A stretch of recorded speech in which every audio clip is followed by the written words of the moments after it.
Student, मैं doctor Aparajita. GIC mains written exam biology में जो जूलॉजी का एक पार्ट मैंने बता दिया था, कंपैरेटिव एनाटॉमी ऑफ वर्टिब्रेट में हार्ट का डेवलपमेंट कैसे कैसे, आज हम ब्रेन के बारे में पढ़ेंगे।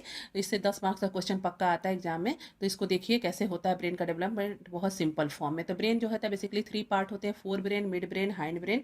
फोर ब्रेन में आप भी पढ़ते होंगे कि सेरेब्रम आता है, प्रमस्तिष्क, ऑल्फैक्टरी लोब जो सूंघने वाली क्षमता होती है। मिड ब्रेन में आता है विजन के लिए ऑप्टिक लोब, और हाइंड ब्रेन में हम पढ़ते हैं सेरेबेलम जो कि बैलेंसिंग लिए होता है, प्लस मेडुला ऑब्लांगाटा जो कि रेस्पिरेशन के लिए होता है। तो कैसे सिंपल फॉर्म से कॉम्प्लेक्स फॉर्म तक ब्रेन का डेवलपमेंट हुआ, इस 2.5 से 3 मिनट के वीडियो में आप देखिए। सबसे पहला वर्टिब्रेट आएगा फिश, जिसमें मछली के बारे में पढ़ेंगे, स्कॉलियोडन। तो बहुत ही प्रिमिटिव मतलब प्रारंभिक टाइप का ब्रेन इसमें होता है। फोर ब्रेन जो होता है सेरेब्रम छोटा ही होता है, लेकिन ऑल्फैक्टरी लोब वेल डेवलप होती है। मतलब फिश में जो स्मेल कैपेसिटी होती है वो वेल डेवलप होती है। नेक्स्ट है मिड ब्रेन। तो ऑप्टिक लोब जो होता है सिंपल साइज का सामान्य ही होगा, जो कि विजन क्षमता हो क्या होगी, सामान्य होगी फिश में। हाइंड ब्रेन में सेरेबेलम जो होता है छोटा होगा, क्योंकि सेरेबेलम बैलेंसिंग ऑर्गन है, और इसमें केवल जो है स्विमिंग के दौरान जो होता है मतलब ये बैलेंस की जरूरत होती है ज़्यादा, तो सेरेबेलम छोटा ही होता है। फिर एम्फीबिया में आता है फ्रॉग। फ्रॉग में हम देखते हैं कि डेवलपमेंट जो होता है ब्रेन का in the comparison of fish थोड़ा ज़्यादा होता है। तो फोर ब्रेन में सेरेब्रम थोड़ा बड़ा होगा in the comparison of fish. Olfactory lobe fish से थोड़ी लेस डेवलप होगी, सूंघने की क्षमता फ्रॉग में फिश के कंपेरिजन में कम होती है।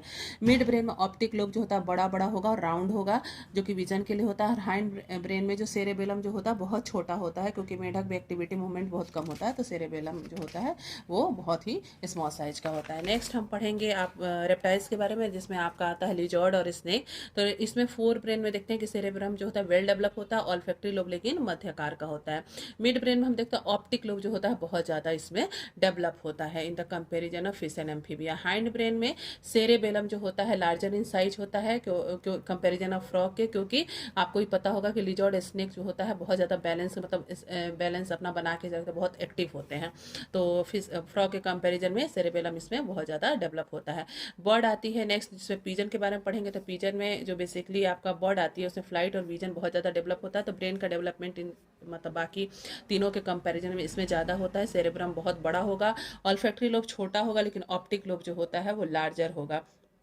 विजन इसमें बहुत ज़्यादा डेवलप होता है बर्ड्स में। हाइंड ब्रेन में सेरेबेलम वेल डेवलप होगा, क्योंकि फ्लाइट के समय इनको बैलेंस की बहुत ज़्यादा ज़रूरत होती है। मैमल्स का फिर आएगा नेक्स्ट, जिसमें रैबिट और ह्यूमन आता है। सबसे ज़्यादा कॉम्प्लेक्स और हाई डेवलप ब्रेन इसी में होता है। आप कह सकते हैं कि एडवांस टाइप का ब्रेन जो होता है वो मैमल्स में होता है। फोर ब्रेन जो होता है वेल डेवलप होता है, और जिसमें बहुत ज़्यादा आप ब्रेन के डायग्राम में देख सकते हैं ऐसी ऐसी संरचना, इसको आप गायरी एंसल्सी कहते हैं, वो पाया जाता है यहाँ पे। मिड ब्रेन में जो है ऑप्टिक लोब जो होता है फोर पार्ट में बटा रहता है, और हाइंड ब्रेन में सेरेबेलम जो होता है लार्जर साइज का होता है, यानी कि सेरेबेलम भी वेल डेवलप होता है, जो कि बैलेंसिंग पर्पज से होता है। अगर आपको मेरा वीडियो अच्छा लगता है चैनल को सब्सक्राइब कीजिए। Thank you.